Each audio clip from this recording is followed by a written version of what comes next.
malam ini. Metro Siang, setiap hari live jam 11 siang.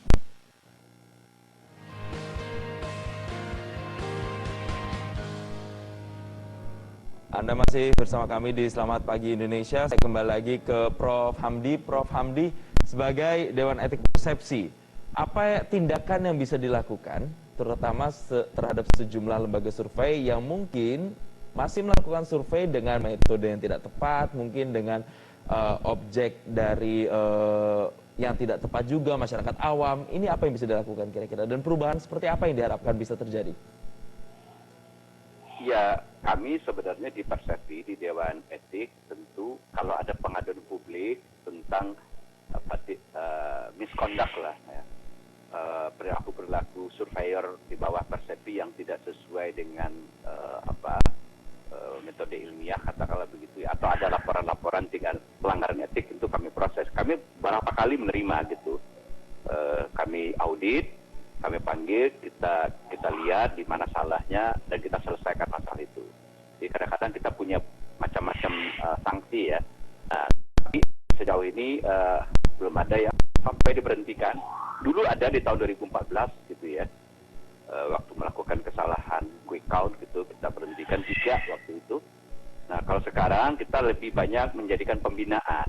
Jadi kalau misalnya hal-hal yang hari ini kita mungkin diskusikan, ke depan mungkin ke dalam kami akan melakukan semacam pembinaan lah gitu loh.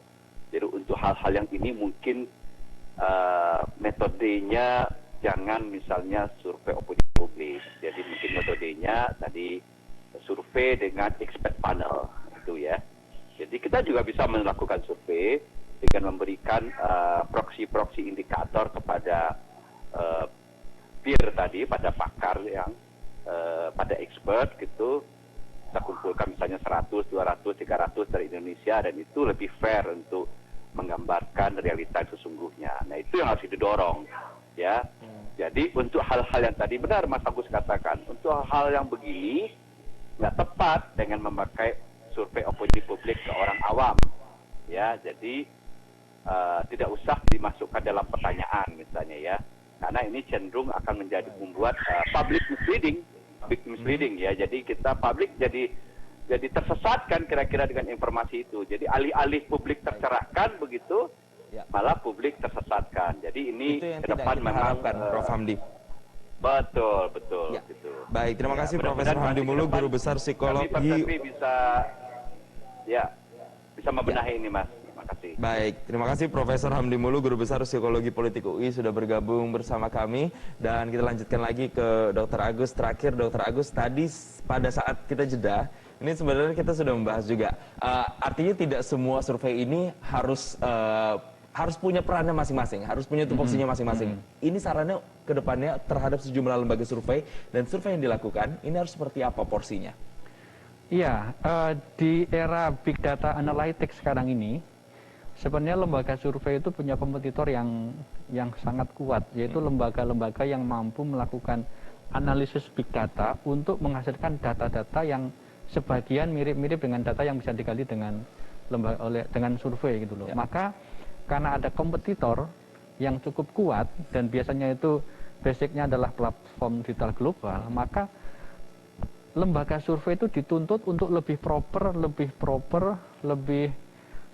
bagus lagi dalam melakukan survei daripada sebelumnya, gitu ya. Kalau sebelumnya karena tidak banyak kompetitor, dia bisa apa aja gitu, publik cuek gitu ya, user juga cuek gitu. Sekarang banyak sekali ininya, kompetitor alternatifnya. Orang bisa bikin peer review, orang bisa bikin panel ahli, orang bisa survei, dan orang bisa juga melakukan analisis big data untuk memetakan perilaku masyarakat, persepsi masyarakat gitu. Nah, di era yang seperti ini, lembaga-lembaga survei itu dituntut untuk semakin bagus, semakin proper, semakin proporsional, dan bisa menempatkan diri. Ya. Survei itu batasnya di mana, keunggulannya apa, harus clear. Harus bisa menempatkan diri. Ini adalah key message-nya, karena tidak mungkin menilai kinerja kalau misalnya kurang tepat, nampaknya kurang elok ketika menggunakan opini survei yang dilakukan kepada publik, apalagi publik awam. Sekali lagi terima kasih Dr. Agus Sudipyo selaku peneliti media dan komunikasi sudah bergabung.